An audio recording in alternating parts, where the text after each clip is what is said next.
कायल की आंखों के सामने वो धीरे धीरे मर रही थी और वह कुछ भी नहीं कर सकता था। कानूनी तरीके से तो बिल्कुल भी नहीं। उसकी धड़कन कमजोर पड़ रही थी, जहर पूरे शरीर में फैल चुका था। वैद्य और हकीम हार मान चुके थे और अब उसके और मौत के बीच सिर्फ एक आदमी खड़ा था। लेकिन उसके पास जो आखिरी रास्ता बचा था वह सब कुछ खत्म कर देता। उसका भरोसा, उसका प्यार, उसके दिल की हर दीवार जो उसने कभी उसके लिए गिराई थी। कायल जानता था कि अगर उसने यह किया तो वह उसे कभी माफ नहीं करेगी। वह उससे नफरत करेगी, उसे हमेशा उसी इंसान की तरह देखेगी जैसा वह पहले सोचती थी, एक खलनायक। लेकिन फिर भी उसने वही किया। यह कहानी है कायल डॉनरिज की, उस आदमी की जिसने उसकी जान बचाने के लिए उसका दिल तोड़ दिया। और सच कहें तो इस कहानी का हर पल आपको महसूस होगा। चलो शुरुआत में चलते हैं, क्योंकि यह सब कभी नहीं होता अगर 14 साल पहले कायल ने एक बहुत बड़ी बेवकूफी न की होती। कायल डॉनरिज खानदान में पैदा हुआ था। सुनने में यह बहुत बड़ा और शाही लगता है, लेकिन सच्चाई यह थी कि डॉनरिज परिवार पूरे आर्डेन साम्राज्य का सबसे छोटा, सबसे गरीब और सबसे अनदेखा शाही परिवार था। न कोई बड़ी सेना थी, न कोई ताकतवर साथी, न कोई प्राचीन खजाना। बस पश्चिमी सीमा पर बना एक टूटा फूटा महल था और एक ऐसा नाम जिसकी किसी बड़े इंसान की नजर में कोई कीमत नहीं थी। उसके पिता एक अच्छे इंसान थे, लेकिन बहुत जल्दी दुनिया छोड़ गए। उसकी मां ने अपनी हिम्मत के दम पर पूरे घर को संभाले रखा और कायल घर का सबसे बड़ा बेटा। उसी से उम्मीद थी कि वह सब कुछ बदल देगा, लेकिन वह कोई चमत्कारी लड़का नहीं था। न वह चुना हुआ इंसान था, न उसके हाथ पर कोई दिव्य निशान था, न कोई छुपा हुआ शाही खून, न कोई रहस्यमयी ताकत जो एक दिन जागने वाली हो। वह बस एक समझदार, जिद्दी और थोड़ा लापरवाह 16 साल का लड़का था, जो तलवार चलाने में बड़े बड़ों से बेहतर था, लेकिन अपनी जुबान संभालने में बहुत खराब। वही बेवकूफी भरा फैसला उसने उत्तरी क्षेत्र की परीक्षाओं में लिया। ये परीक्षाएं हर 10 साल में होती थीं, जहां पूरे साम्राज्य के शाही परिवारों के वारिस राक्षसों, खतरनाक कालकोठरियों और एक दूसरे से मुकाबला करते थे। जो जीतते थे उन्हें मिलता था सम्मान, दौलत, अच्छे रिश्ते और ताकत। यही सब डॉनरिज परिवार को सबसे ज्यादा चाहिए था। कायल ने अपनी पूरी जिंदगी इसी पल के लिए मेहनत की थी और वह आखिरी दौर तक पहुंच गया। लेकिन फिर उसने कुछ ऐसा देख लिया जो उसे कभी नहीं देखना चाहिए था। आखिरी कालकोठरी के अंदर पत्थर के एक संकरे रास्ते में फंसे 4 प्रतियोगियों के बीच कायल ने देखा कि वॉस परिवार का दूसरा बेटा, जो साम्राज्य के 5 सबसे बड़े शाही घरानों में से एक था, चुपके से एक प्रतियोगी के पानी में धीमा जहर मिला रहा था, ताकि वह बीमार दिखे और मुकाबले से बाहर हो जाए, या शायद उससे भी बुरा कुछ हो। कायल बहुत दूर था, इसलिए रोक नहीं पाया, लेकिन इतना करीब जरूर था कि सब साफ देख सके। उसके पास सिर्फ 2 रास्ते थे: चुप रहे, परीक्षा पूरी करे और ऐसे दिखाए जैसे उसने कुछ देखा ही नहीं, या फिर सच बोले, वॉस परिवार के वारिस पर आरोप लगाए और अपनी जिंदगी को नरक बना ले। उसने सच बोलना चुना और उसी पल उसने सब कुछ खो दिया। उसका आरोप कहीं नहीं पहुंचा। वॉस परिवार ने पहले ही 3 शाही जजों को अपने पक्ष में कर रखा था। जिस लड़के को जहर दिया गया था वह बच गया, लेकिन उसे चुप रहने के लिए मजबूर कर दिया गया। कायल का स्कोर एक छोटी सी तकनीकी गलती बताकर रद्द कर दिया गया और डॉनरिज परिवार को धीरे धीरे हर व्यापार, हर रिश्ता और हर गठबंधन से बाहर कर दिया गया, जिसे बनाने में उन्होंने 30 साल लगाए थे। उसकी मां ने इस बारे में कभी एक शब्द नहीं कहा और यही बात कायल को सबसे ज्यादा तोड़ गई, इसलिए वह घर छोड़कर चला गया। सिर्फ 16 साल की उम्र में उसने अपने साथ 2 जोड़ी कपड़े, अपने पिता की पुरानी तलवार और लगभग कुछ भी नहीं लिया और अपने परिवार के बचे हुए नाम को पीछे छोड़ दिया, क्योंकि वह हार नहीं मान रहा था। वह कुछ ऐसा बनना चाहता था जिसे वॉस परिवार भी कुचल न सके। अगले 6 सालों तक उसने खुद को एक भूत की तरह बना लिया। न कोई परिवार का नाम, न कोई असली पहचान। वह अलग अलग नामों से घूमता रहा, ऐसे काम करता रहा जहां पैसे कम लेकिन अनुभव ज्यादा मिलता था।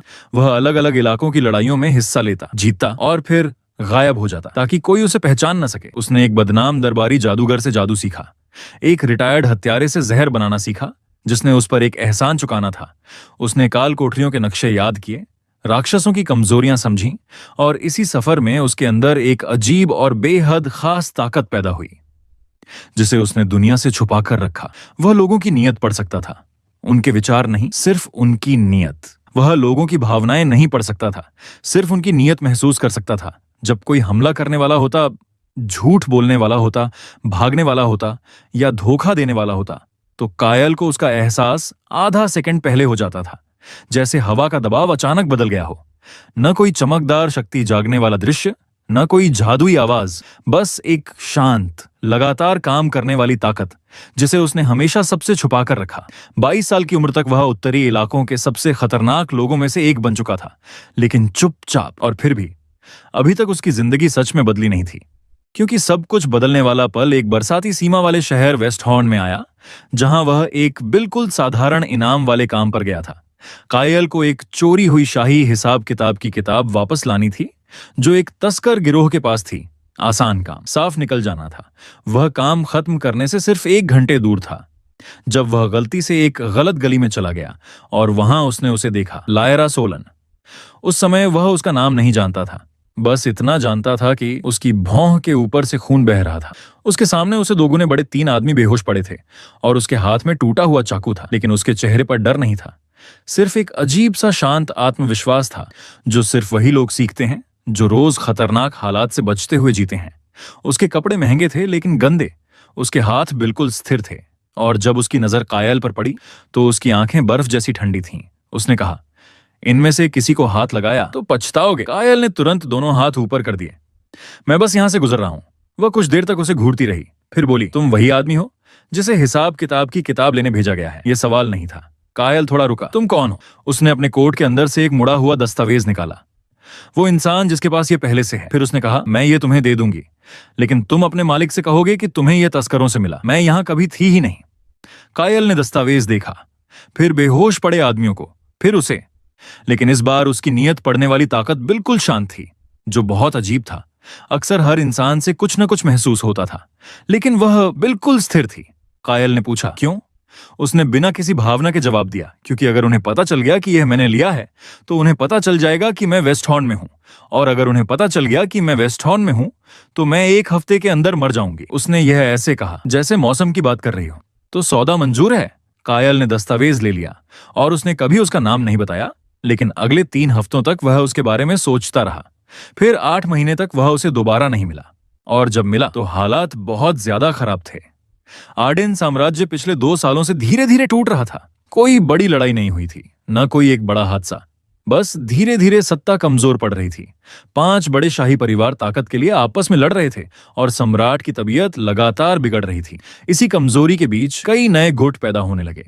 कुछ सीधे अपराधी थे, कुछ विचारधारा के नाम पर काम करते थे, और कुछ दोनों के बीच के। ऐसा ही एक संगठन था, एशन कॉम्पैक्ट।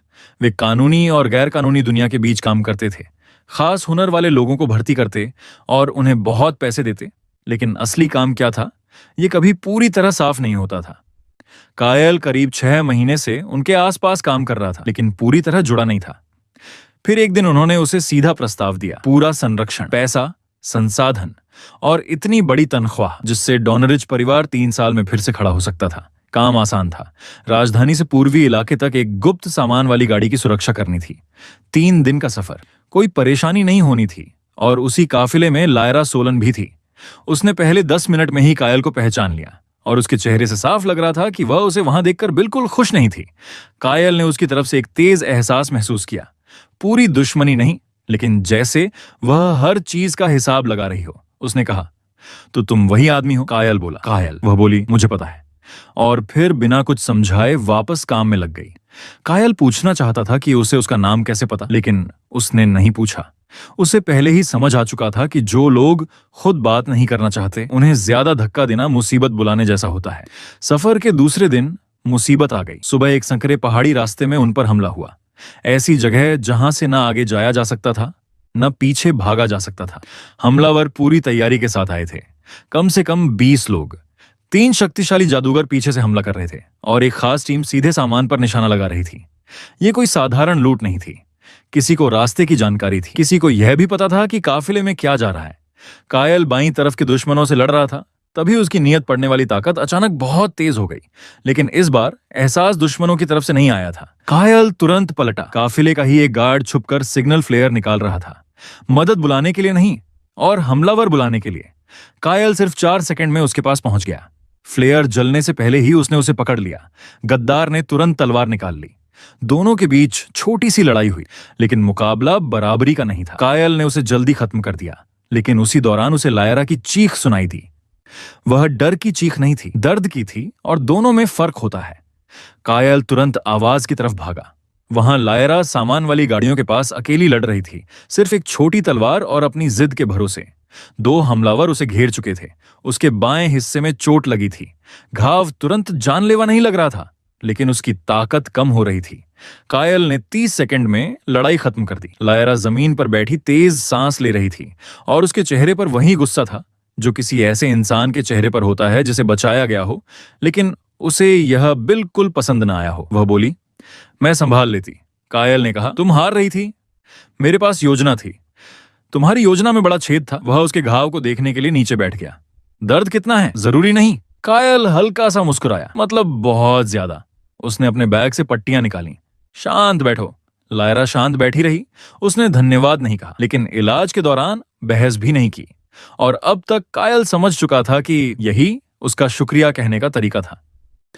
किसी तरह कॉम्पैक्ट का काफिला बच गया। मुश्किल से 8 गार्ड मारे गए, लेकिन सामान सुरक्षित रहा। कॉम्पैक्ट ने तुरंत गद्दार की जांच शुरू की। हालांकि कायल पहले ही उसका हिसाब कर चुका था। फिर उन्होंने चुपचाप कायल और लायरा दोनों को राजधानी की एक ज्यादा सुरक्षित जगह भेज दिया। राजधानी तक पहुंचने में उन्हें 6 दिन लगे। दूसरे दिन के आखिर तक लायरा ने पहली बार अपना पूरा नाम और अपना अतीत बताया। वह सोलन व्यापारिक परिवार से थी। 3 साल पहले वॉस परिवार ने कानूनी तरीके से, लेकिन बहुत चालाकी और बेरहमी से उनका पूरा कारोबार खत्म कर दिया था। सब कुछ खोने के 6 महीने बाद उसके पिता मर गए। उसकी छोटी बहन एक बंदरगाह वाले शहर में नकली नाम से रह रही थी, ताकि वॉस परिवार की नजर उस तक न पहुंचे। और लायरा ने खुद अपनी पुरानी जिंदगी से सारे रिश्ते तोड़ दिए थे। अब वह उसी दुनिया में जी रही थी जहां कानून और खतरा एक साथ चलते हैं, जहां शरीफ लोग कभी झांकते भी नहीं। कायल ने उसे अभी तक डॉनरिज परिवार के बारे में नहीं बताया, लेकिन उसने उसे उन परीक्षाओं के बारे में बताया, उस जहर वाली घटना के बारे में, और कैसे सच बोलने की कीमत उसने अपनी पूरी जिंदगी देकर चुकाई। लायरा काफी देर तक चुप रही, फिर बोली, यह बहुत बेवकूफी थी। कायल हल्का सा हंसा, मुझे पता है, फिर भी किया। हाँ हाँ हाँ। वह उसे एक तरफ से देखने लगी। मैं होती तो चुप रहती। कायल ने तुरंत कहा, नहीं रहती। इस बार उसने इनकार नहीं किया। 6ठे दिन तक दोनों के बीच एक अजीब सा तालमेल बन चुका था, ऐसा जो बहुत सहज भी लगता था और थोड़ा डरावना भी। सहज इसलिए क्योंकि दोनों बिना समझाए एक दूसरे को समझ लेते थे, और डरावना इसलिए क्योंकि कायल जानता था कि उसकी दुनिया में ऐसे लोग सिर्फ 2 चीजें बनते हैं, या तो सबसे भरोसेमंद साथी या सबसे खतरनाक कमजोरी। वह खुद को समझाता रहा कि लायरा पहली वाली है, लेकिन उसे खुद भी इस बात पर पूरा भरोसा नहीं था। राजधानी में कॉम्पैक्ट का काम अब तक के सबसे कठिन कामों में से था। लायरा पहले से ही उनकी गुप्त जानकारी वाली टीम में थी। वह जानकारी इकट्ठा करती, नकली पहचान बनाती और वॉस परिवार से जुड़े लोगों के खिलाफ गुप्त मिशन चलाती। वहीं कायल की लड़ाई की कला उसी काम का दूसरा हिस्सा बन गई। ज्यादातर समय दोनों अलग काम करते थे, लेकिन जिन मिशनों में दोनों साथ होते वह बेहद खतरनाक साबित होते। 6 महीने गुजर गए, फिर 8 महीने, फिर पूरा 1 साल। कायल को नहीं पता चला कि आखिर चीजें कब बदल गईं, बस इतना कि बदल गई थीं। अब लायरा उसकी आंखों में जरूरत से आधा सेकंड ज्यादा देखती थी, और कायल खुद को बार बार सुविधा केंद्र के नक्शे पर उसकी जगह देखते पकड़ता था, जबकि काम के लिए इसकी जरूरत नहीं होती थी। अब उनकी बहसें भी अलग महसूस होने लगी थीं, जैसे उनमें सिर्फ गुस्सा नहीं, कुछ और भी हो, कुछ ऐसा जो दोनों को बहस खत्म होने के बाद थोड़ा चुप कर देता था। कायल की जिंदगी में पहले कभी ऐसी चीज के लिए जगह नहीं थी, और उसे यकीन नहीं था कि अब भी है, लेकिन फिर भी यह हो रहा था। और आखिरकार इस बारे में बात लायरा ने ही शुरू की, क्योंकि वह हमेशा ऐसी ही थी। एक मिशन खराब हो गया था, बहुत बुरा नहीं, बस गड़बड़ हो गया था। दोनों एक सुरक्षित घर में बैठे थे, डिब्बों वाला ठंडा खाना खा रहे थे, और फिर एक रात बिना किसी भूमिका के लायरा ने सीधे उसकी तरफ देखा और कहा, यह सब अब मुश्किल होता जा रहा है। कायल ने धीमे से कहा, मुझे पता है, मुझे मुश्किल चीजें पसंद नहीं, मुझे पता है यह कमजोरी बन सकता है। इस बार वह उसकी तरफ नहीं देख रही थी। हम इसके बिना बेहतर काम करते हैं, शायद। कुछ पल की चुप्पी रही, फिर उसने कहा, लेकिन तुम रुकने वाले नहीं हो। उसके शब्दों में आरोप नहीं था, बस सच्चाई थी। कायल ने उसकी तरफ देखा। और तुम? लायरा ने जवाब नहीं दिया, और वही उसका जवाब था। उन्होंने कभी अपने रिश्ते को कोई नाम नहीं दिया, न कभी खुलकर कुछ कहा। बस धीरे धीरे सब बदल गया, और जो भी उन्हें ध्यान से देखता उसे यह साफ दिखता। हालांकि उनकी दुनिया में लोगों के पास इतना समय नहीं होता था कि वे दूसरों की भावनाएं समझें।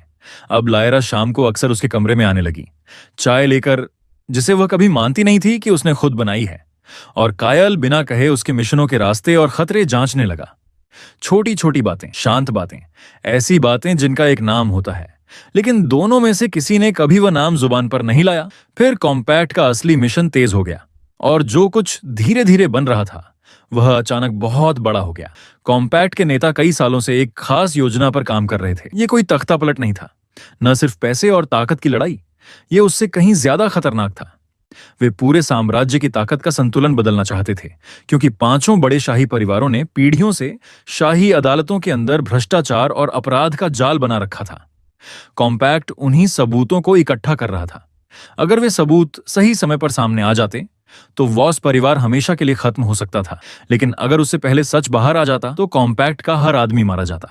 कायल को खतरे की गंभीरता तब समझ आई जब उनके सबसे बड़े गुप्त सूत्रों में से एक आदमी अपने कमरे में मरा मिला और दीवार पर वॉस परिवार का निशान बना हुआ था। साफ संदेश, हमें पता है तुम कहां हो, हमें पता है तुम क्या कर रहे हो, रुक जाओ। लेकिन कॉम्पैक्ट नहीं रुका। उसने सुरक्षा और बढ़ा दी। हर सदस्य को नई नकली पहचान दी गई, रास्ते बदल दिए गए, संपर्क के तरीके और सख्त कर दिए गए। और लायरा, जिसकी जानकारी ने वॉस परिवार के खिलाफ सबसे ज्यादा सबूत दिए थे, पूरे संगठन की सबसे महत्वपूर्ण इंसान बन गई। उसे यह बिल्कुल पसंद नहीं आया। उसने कहा कि अगर उसके आसपास इतनी सुरक्षा रखी गई तो दुश्मनों को खुद समझ आ जाएगा कि सबसे जरूरी आदमी कौन है, और वह सही थी। उसने यह भी कहा कि वह खुद अपनी रक्षा कर सकती है, और इसमें भी वह सही थी। लेकिन अब हालात सिर्फ उसके हुनर से बड़े हो चुके थे। कायल को उसकी सुरक्षा की जिम्मेदारी दी गई। आदेश मिलते ही लायरा ने उसकी तरफ देखा और सपाट आवाज में कहा, यह परेशानी बनने वाला है। कायल बोला, मैं कोशिश करूंगा कि ज्यादा पीछे न घूमूं। लायरा ने सिर हिलाया, मैं अपनी नहीं, तुम्हारी बात कर रही हूं, मैं संभाल लूंगा। कायल, वह सीधे उसकी आंखों में देखती रही। अगर कभी मेरे मिशन और मेरी जान में से किसी एक को चुनना पड़ा तो तुम मिशन को चुनोगे? कायल चुप रहा। मुझसे वादा करो। लेकिन उसने वादा नहीं किया, और वही उनकी पहली असली लड़ाई थी, आखिरी नहीं। अगले 2 महीनों तक जैसे जैसे समय कम होता गया और वॉस परिवार के हमले बढ़ते गए, उनके रिश्ते का सबसे बड़ा झगड़ा यही बन गया। लायरा खतरे उठाती, कायल उसे रोकता। वह जानकारी लेकर आती और वह रात भर सो नहीं पाता। वह कहती कि उसकी भावनाएं उसके फैसलों को कमजोर कर रही हैं, और वह कहता कि वह मिशन के बहाने खुद को मौत के मुंह में डाल रही है। और सच ये था, दोनों सही थे। जिस रात वॉस परिवार ने अपना असली वार किया, उस समय भी दोनों लड़ रहे थे। लायरा एक बेहद सुरक्षित शाही समारोह के अंदर थी, बड़े शाही घरानों की निजी बैठक। वह वहां आखिरी सबूत लेने गई थी जिसकी उन्हें जरूरत थी। कायल बाहर से उसकी निगरानी कर रहा था। दोनों एक मुश्किल जादुई संपर्क के जरिए बात कर रहे थे और उसी दौरान बाहर निकलने के रास्ते को लेकर बहस कर रहे थे, क्योंकि लायरा ने बिना बताए रास्ता बदल दिया था। कायल बोला, पूर्वी रास्ता लंबा है लेकिन ज्यादा सुरक्षित। लायरा ने जवाब दिया, वहां 2 हथियारबंद चौकियां हैं जिन्हें मैंने नहीं देखा। मैंने आज सुबह देख ली थी। कुछ पल चुप्पी रही, फिर उसने पूछा, कब? जब तुम सो रही थी। कायल ने धीरे से कहा, दक्षिण वाली चौकी हर घंटे बदलती है। पूर्व की तरफ वाला गार्ड हर बार कॉफी पीते समय 30 सेकंड ध्यान हटाता है। वही मौका है। फिर कुछ देर की लंबी चुप्पी रही। लायरा ने धीमे से कहा, तुमने मुझे बताया क्यों नहीं? तुमने पूछा नहीं? कायल, पूर्वी रास्ते से निकलो। कायल, लेकिन आखिरकार वह उसी रास्ते गई और वहीं सब बिखर गया, क्योंकि वहां तीसरी चौकी भी थी जिसे किसी ने नहीं देखा था। उस रात खास तौर पर एक घूमती हुई गश्ती टीम लगाई गई थी, क्योंकि किसी ने पहले ही खबर दे दी थी कि कोई जासूस उस इलाके में हो सकता है। लायरा का नाम नहीं बताया गया था, बस इतना कि सुरक्षा बढ़ा दी जाए। और वह गलत समय पर गलत मोड़ पर उन गार्डों से टकरा गई। उसने पहले 2 गार्ड संभाल लिए। वह तेज थी, खतरनाक थी, और कायल उसे लड़ते हुए कई बार देख चुका था। लेकिन वहां 4 लोग थे, और आखिरी आदमी जिसे वह देख नहीं पाई, उसके हाथ में जहर लगी तलवार थी। ऐसा जहर जो तुरंत नहीं मारता था, बहुत चालाक जहर, धीरे धीरे पूरे शरीर को रोकने वाला, जो 12 से 72 घंटे के बीच मौत दे सकता था। यह इंसान की ताकत और जादुई शक्ति पर निर्भर करता था। ऐसा जहर जिसे पकड़ा नहीं जा सकता था, जो सामान्य बीमारी जैसा लगता था। और उसी पल कायल को ठंडे डर के साथ समझ आया, यह जहर खास इसी तरह की स्थिति के लिए बनाया गया था। लायरा किसी तरह वहां से निकल आई। वह सुरक्षित घर तक पहुंची, कमरे में आई, बिस्तर के किनारे बैठी और बहुत शांत आवाज में बोली, मुझे लगता है मुझे जहर दिया गया है। कायल सिर्फ 3 कदम में उसके पास पहुंच गया। उसकी गर्दन पर बना निशान छोटा था, लेकिन उसका रंग जिस तरह बदल रहा था, उसे देखकर कोई भी अनुभवी आदमी तुरंत समझ जाता कि मामला कितना खतरनाक है। उसी पल कायल के सीने में कुछ टूटा, और उसका उस मिशन या पेशेवर जिम्मेदारी से कोई लेना देना नहीं था। उसने धीरे से पूछा, कैसा महसूस हो रहा है? लायरा ने मुश्किल से सांस लेते हुए कहा, अभी काम करने लायक हूं। फिलहाल उसके चेहरे पर डर नहीं था, और शायद यही सबसे ज्यादा डरावना था। हमें इस जहर को समझना होगा, उसने कहा। उन्होंने जांच शुरू की, और जो पता चला वह उम्मीद से भी ज्यादा बुरा था। सिर्फ 2 घंटे में कॉम्पैक्ट के जादूगर ने जहर पहचान लिया। सोलिथारियन एक्सट्रैक्ट, वॉस परिवार की खास पहचान। इतिहास में इसका इस्तेमाल राजनीतिक दुश्मनों को खत्म करने के लिए किया जाता था। धीरे धीरे मारने वाला जहर, ऐसा कि मौत सामान्य बीमारी लगे। और सबसे खतरनाक बात, यह साधारण इलाज और जादुई उपचार के खिलाफ बनाया गया था। अगर कोई जादुई इलाज करने की कोशिश करता तो जहर और तेजी से फैलने लगता। इसका असली इलाज एक दुर्लभ पौधे से बनता था, जो गहरी कालकोठरियों में मिलता था। उसे लाने में कई हफ्ते लगते, लेकिन लायरा के पास शायद सिर्फ 3 दिन थे। वैद्यों ने 3 अलग अलग तरीके आजमाए। पहले 2 ने उसकी हालत और खराब कर दी, तीसरे ने कुछ देर के लिए असर रोका, लेकिन फिर जहर ने खुद को बदल लिया।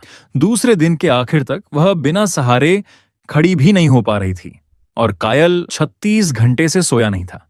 पूरा कॉम्पैक्ट अफरा तफरी में था। सबूत पेश करने की तारीख इतनी जल्दी कर दी गई थी कि अब वह पागलपन लग रहा था, क्योंकि अगर लायरा मर जाती तो उनके कई जरूरी राज और जानकारी भी खत्म हो जाते। हर तरफ लोग भागदौड़ कर रहे थे, योजनाएं बदल रही थीं, और उसी बीच कायल एक ऐसी औरत के पास बैठा था जो धीरे धीरे उसकी आंखों के सामने मर रही थी, और फिर भी कांपते हाथों से उसे मिशन की जानकारी देने की कोशिश कर रही थी। दूसरे दिन की दोपहर उसने आखिरकार कहा, बस। लायरा ने धीमी आवाज में कहा, मुझे किसी को पूर्वी संपर्कों की जानकारी देनी है, इससे पहले। बस। इस बार उसकी आवाज जरूरत से ज्यादा कठोर निकली। फिर उसने धीरे से कहा, प्लीज। लायरा चुप हो गई। उसने उसकी तरफ देखा, और पहली बार उसके चेहरे से वह ठंडी समझदारी हट गई जो वह हमेशा अपने ऊपर ओढ़े रखती थी। उसकी जगह कुछ और था, कुछ बहुत गहरा, कुछ जिसे वह हमेशा मिशन, जिम्मेदारी और दूरी के पीछे छुपाकर रखती थी। उसने बहुत शांत आवाज में कहा, मैं तुमसे यह नहीं कहूंगी कि मेरे लिए दुखी हो, यह काम का हिस्सा था, मुझे खतरे पता थे। कायल ने सिर हिलाया, मैं उस बारे में नहीं सोच रहा। लायरा कुछ पल उसे देखती रही, फिर बोली, कायल, शायद कोई और रास्ता हो। वह अचानक बिल्कुल शांत हो गया, क्योंकि पिछले 12 घंटों से वह उसी एक रास्ते के बारे में सोच रहा था। हर तरफ से, हर संभावना से वह लगातार कोई दूसरा उपाय ढूंढ रहा था, लेकिन उसे कुछ नहीं मिला। आखिरकार उसने धीमे से कहा, सोलिथारियन जहर का एक भरोसेमंद आपातकालीन इलाज है। सामान्य इलाज नहीं, कुछ बहुत पुराना, तीसरे युग की चिकित्सा किताबों में लिखा गया था, उस समय का, जब जादुई उपचार आम नहीं था। वह थोड़ा रुका, फिर बोला, एसेंस ट्रांसफर। लायरा का चेहरा तुरंत बदल गया।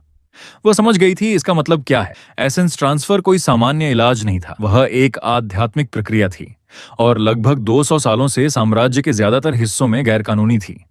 इसमें एक इंसान अपनी जीवन शक्ति, अपनी आत्मिक ऊर्जा दूसरे इंसान को देता था। थोड़ी नहीं, बहुत बड़ी मात्रा में, इतनी कि वह जहर को जलाकर खत्म कर सके। जिस इंसान से शक्ति ली जाती वह मरता नहीं था, लेकिन हमेशा के लिए कमजोर हो जाता था। और लायरा की हालत अब इतनी खराब थी कि कायल को अपनी कुल शक्ति का लगभग 30 से 40% देना पड़ता। उसकी तेजी, उसकी ताकत, उसकी उम्र, उसकी लड़ाई की क्षमता, यहां तक कि लोगों की नीयत पढ़ने वाली उसकी खास शक्ति भी, सब शायद हमेशा के लिए खत्म हो जाता। लेकिन असली समस्या यह भी नहीं थी। असल डरावनी बात कुछ और थी। एसेंस ट्रांसफर करने के लिए दोनों लोगों को अपनी आत्मा पूरी तरह खोलनी पड़ती थी। हर मानसिक दीवार, हर छुपा हुआ डर, हर राज, सब खत्म। सिर्फ जीवन शक्ति नहीं, उनका पूरा अंदरूनी संसार एक दूसरे के सामने खुल जाता। हर दर्द, हर याद, हर भावना, जिसे कभी शब्दों में नहीं कहा गया। लायरा सोलन ने अपनी जिंदगी दीवारें बनाने में बिताई थी। उसने हमेशा तय किया था कि लोगों को क्या दिखाना है और क्या हमेशा छुपा कर रखना है। अपने पिता का दुख, अपनी बहन के लिए डर, अपने सारे टूटे हुए सपने। और वो हर पल, जब उसने खुद को कुछ महसूस करने दिया और फिर तुरंत उसे दिल में बंद कर लिया, कायल यह सब देख लेता, और वह कायल के अंदर की हर चीज देख लेती। उसने इसके लिए कभी इजाजत नहीं दी थी, और वह कभी देती भी नहीं। यही वह चीज थी जिसके लिए वह उसे शायद कभी माफ नहीं करती। नहीं, लायरा ने तुरंत कहा, यह अकेला रास्ता नहीं हो सकता। लायरा, नहीं। उसकी आवाज स्थिर थी, लेकिन उसके हाथ कांप रहे थे। बिल्कुल नहीं। कायल ने गहरी सांस ली। यह फैसला सिर्फ तुम्हारा नहीं है, तुम मर रही हो। लायरा ने सीधा उसकी आंखों में देखा। तो मैं मर जाऊंगी। कमरे में कुछ पल के लिए पूरी खामोशी छा गई। फिर उसने बहुत धीरे कहा, मैं अपनी मर्जी के बिना अपने अंदर की चीजें किसी को नहीं दूंगी। मौत मंजूर है, लेकिन यह नहीं। उसकी आंखें बिल्कुल साफ थीं। तुम मुझे जानते हो कायल, तुम हमेशा से जानते थे। और यही सबसे दर्दनाक बात थी, कायल सच में उसे जानता था। लायरा की पूरी जिंदगी एक ही चीज पर बनी थी, अपनी पसंद खुद चुनना। उसने अपना परिवार खोया था, अपना घर खोया था, अपनी पुरानी जिंदगी खो दी थी, और फिर खुद को दोबारा बनाया था अपने तरीके से। उसने तय किया था कि दुनिया को क्या दिखाना है और क्या हमेशा अपने अंदर बंद रखना है। अब अगर कोई उसकी आत्मा के अंदर झांकता, उसकी सारी छुपी हुई चीजें देख लेता, तो वह सिर्फ डर नहीं था, वह उसके अस्तित्व के खिलाफ था। कायल काफी देर तक उसे देखता रहा, फिर धीरे से बोला, तुम अगले 24 घंटे नहीं बचोगी, मुझे पता है। ऑन ऑपरेशन मेरे बिना भी चलता रहेगा। उसने मुश्किल से सांस ली। तुम काफी जानते हो, बाकियों को जानकारी दे देना। कायल ने सिर हिलाया। मैं ऑपरेशन की बात नहीं कर रहा। इस बार लायरा ने नजरें नहीं हटाई। मुझे पता है, तो तुम समझती हो कि मैं क्या खो दूंगा? हाँ, और फिर भी हाँ। उसकी आवाज बहुत धीमी थी, लेकिन पूरी तरह पक्की। कायल, प्लीज इस फैसले का सम्मान करो। कायल कुछ पल चुप बैठा रहा, फिर अचानक उठ खड़ा हुआ और कॉम्पैक्ट के मेडिकल जादूगर को बुला लिया। पहले लायरा समझ नहीं पाई कि वह क्या कर रहा है। कायल ने जादूगर से लगातार सवाल पूछने शुरू किए। प्रक्रिया कितनी देर चलेगी, कितनी शक्ति लगेगी, आत्मिक जुड़ाव कितना गहरा होगा, कम से कम कितना ट्रांसफर जरूरी है। बहुत बारीक सवाल, बहुत खतरनाक सवाल। लायरा बिस्तर पर बैठी उसे देख रही थी, उसकी आंखें सिकुड़ गईं। तुम क्या कर रहे हो? एक रास्ता ढूंढ रहा हूं। मैंने मना किया था, मैंने सुना। तो फिर तभी जादूगर ने आखिरी जानकारी दी। पूरा एसेंस ट्रांसफर जरूरी नहीं था, एक अधूरा ट्रांसफर भी किया जा सकता था। इतना कि जहर कुछ समय के लिए रुक जाए, पूरी तरह खत्म नहीं, लेकिन धीमा पड़ जाए, जिससे असली इलाज लाने का समय मिल सके। और सबसे जरूरी बात, इसमें पूरी आत्मिक पारदर्शिता जरूरी नहीं थी। फिर भी थोड़ा जुड़ाव होता, उसे रोका नहीं जा सकता था, लेकिन पूरा सच नहीं खुलता। बस एक छोटा सा पल, कुछ झलकियां, कुछ अधूरे एहसास, पूरा दिल नहीं। फिर भी यह वही चीज थी जिसके लिए लायरा ने साफ मना किया था, और यही एक रास्ता था जो उसे जिंदा रख सकता था। कायल ने उसकी तरफ देखा। लायरा अब उसे उस नजर से देख रही थी जो वह तब इस्तेमाल करती थी जब उसे पहले ही समझ आ जाता था कि सामने वाला क्या करने वाला है। कायल, उसकी आवाज में चेतावनी थी। मुझे पता है, ऐसा मत करना। मुझे पता है मैं क्या कर रहा हूं। मैंने ना कहा था, उसका मतलब मैंने सुना। कायल की आवाज बहुत शांत थी। मतलब मैं समझता हूं, मतलब मुझे पता है कि तुम मुझसे नफरत करोगी और तुम्हें पूरा हक होगा। वह धीरे से उसके बिस्तर के पास वाली कुर्सी पर बैठ गया, फिर बहुत शांत आवाज में बोला, और फिर भी मैं यह करूंगा। लायरा के चेहरे का भाव ऐसा था जैसे किसी ने उसे सचमुच चोट पहुंचाई हो। सिर्फ गुस्सा नहीं, धोखा। उस इंसान का धोखा जिसे उसने अपनी सबसे कीमती चीज पर भरोसा करके पास आने दिया था। उसने कांपती आवाज में कहा, अगर तुमने यह किया तो हमारे बीच सब खत्म। मुझे पता है, मैं सच कह रही हूं, मैं कभी, मुझे पता है। कायल उसकी आंखों में देखता रहा। मुझे पता है लायरा। कुछ पल बहुत लंबे और भारी। फिर उसने पूछा, फिर क्यों? और यही वह पल था जब कायल की अपनी शक्ति उस पर खुद काम करने लगी। वह लोगों की नीयत पढ़ सकता था, कभी कभी अपनी भी। और इस समय उसके अंदर की सच्चाई बिल्कुल साफ थी। हर बहाना हट चुका था, हर झूठा तर्क खत्म हो चुका था, सिर्फ सच बचा था। उसने धीमे से कहा, क्योंकि तुम्हारी मौत एक चीज है जिसे मैं सह नहीं सकता। मैं अपनी शक्ति खो सकता हूं, मैं कमजोर हो सकता हूं, मैं तुम्हारी नफरत के साथ जी सकता हूं। उसकी आवाज नहीं कांपी। लेकिन मैं यह नहीं कर सकता कि तुम्हें मरते देखूं और जानूं कि मेरे पास तुम्हें बचाने का रास्ता था। फिर भी मैंने सिर्फ तुम्हारी मर्जी का सम्मान करने के लिए तुम्हें मरने दिया। लायरा उसे देखती रही। यह तुम्हारा हक नहीं है, उसने कहा। मुझे पता है, तुम जो महसूस करते हो उससे यह हक नहीं मिल जाता कि तुम मेरे फैसले नहीं मिलता। कायल ने बीच में ही कहा। उसने नजरें नहीं हटाई। फिर भी मैं यह करूंगा। जादूगर तैयार था। लायरा ने अपना चेहरा दीवार की तरफ मोड़ लिया। पूरी प्रक्रिया 40 मिनट चली। कायल 2 बार बेहोश हुआ। जादूगर ने उसे संभाले रखा। धीरे धीरे जहर पीछे हटने लगा। पूरी तरह खत्म नहीं हुआ था, लेकिन उसकी रफ्तार रुक गई। लायरा की सांसें स्थिर होने लगीं, चेहरे पर रंग लौटने लगा।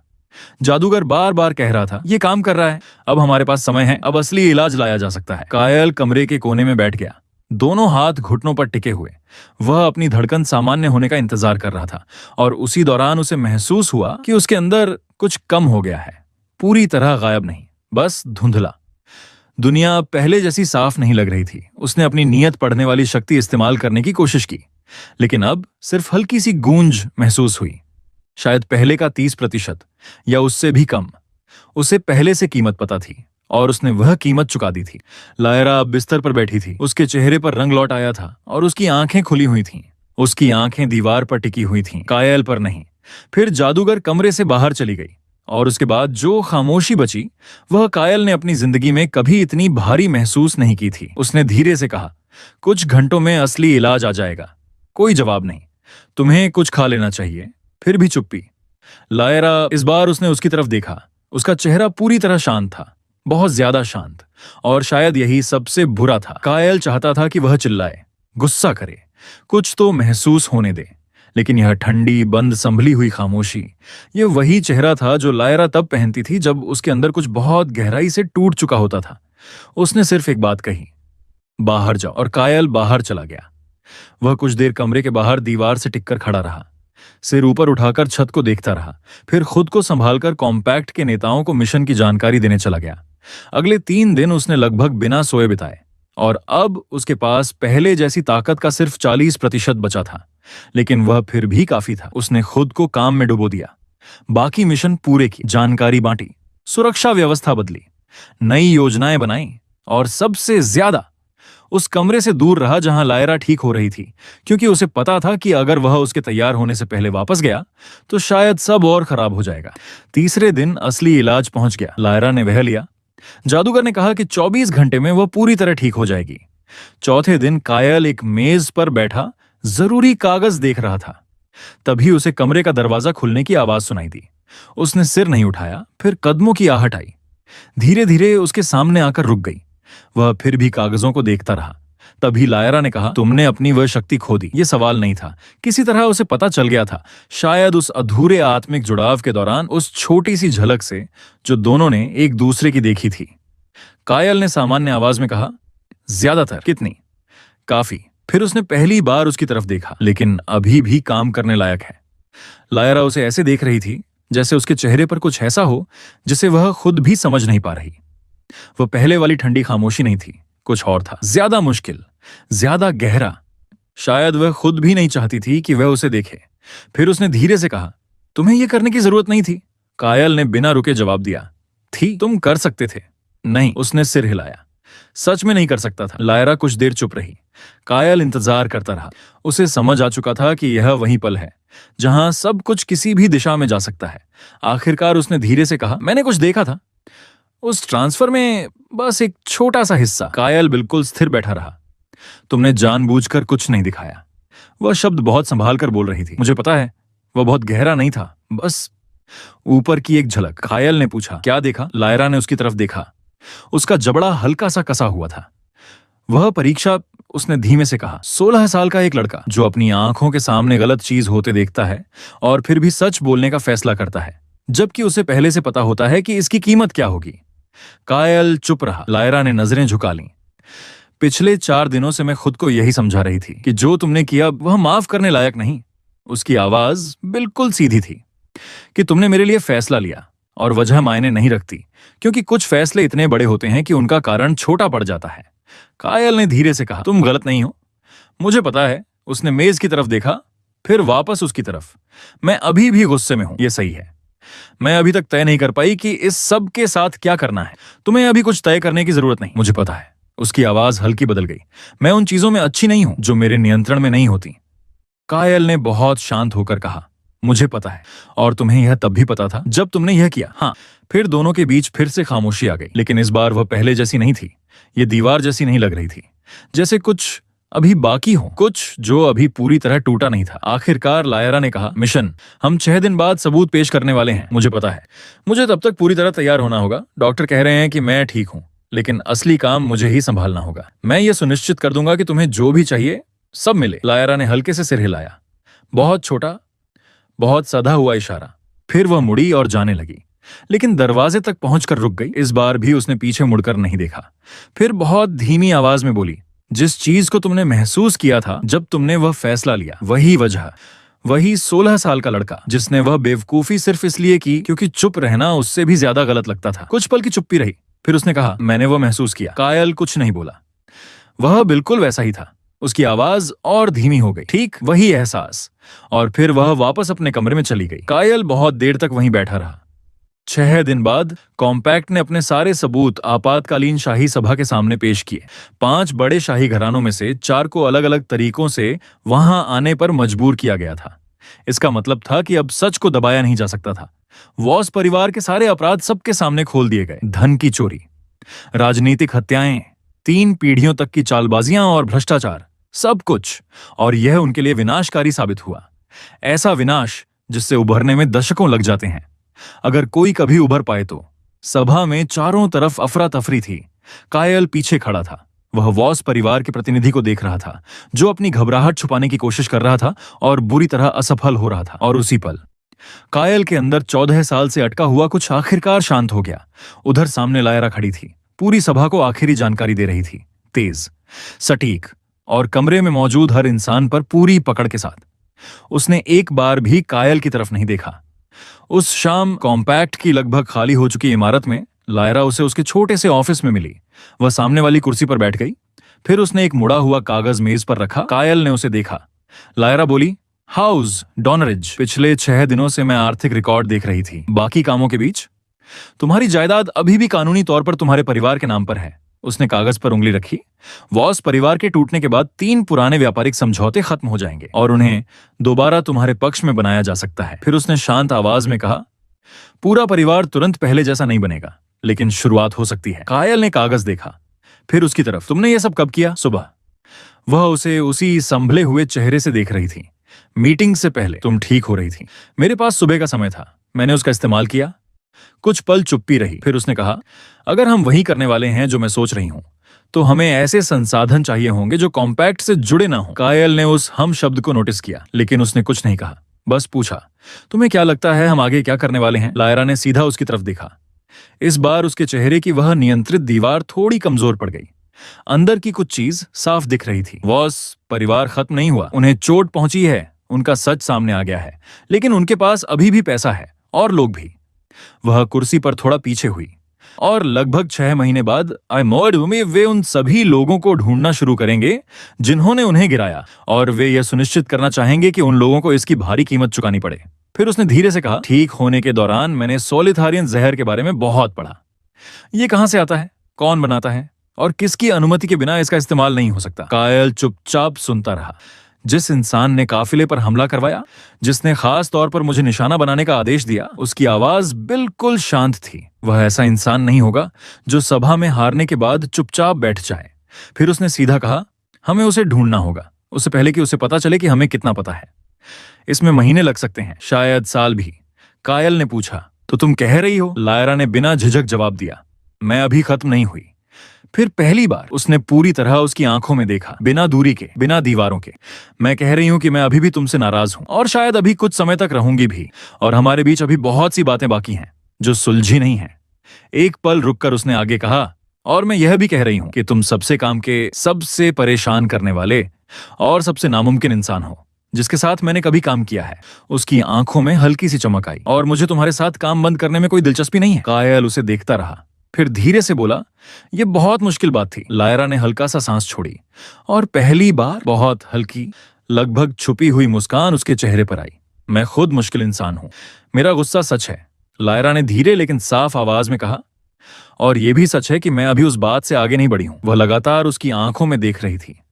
मैं आसानी से माफ नहीं करती, और मैं यह भी नहीं भूलती कि लोग मेरे बारे में फैसले कैसे लेते हैं बिना मुझसे पूछे। उसने हल्की सांस ली। मैं चाहती हूं कि तुम्हें यह बात पूरी तरह समझ आए कि मैं अभी भी उस रात को लेकर ठीक नहीं हूं। कायल ने धीरे से कहा, मुझे पता है। लायरा कुछ पल चुप रही, फिर बोली, लेकिन मैंने उस ट्रांसफर में जो देखा, मैं इतनी मूर्ख नहीं हूं कि यह दिखावा करूं कि उससे कुछ नहीं बदला।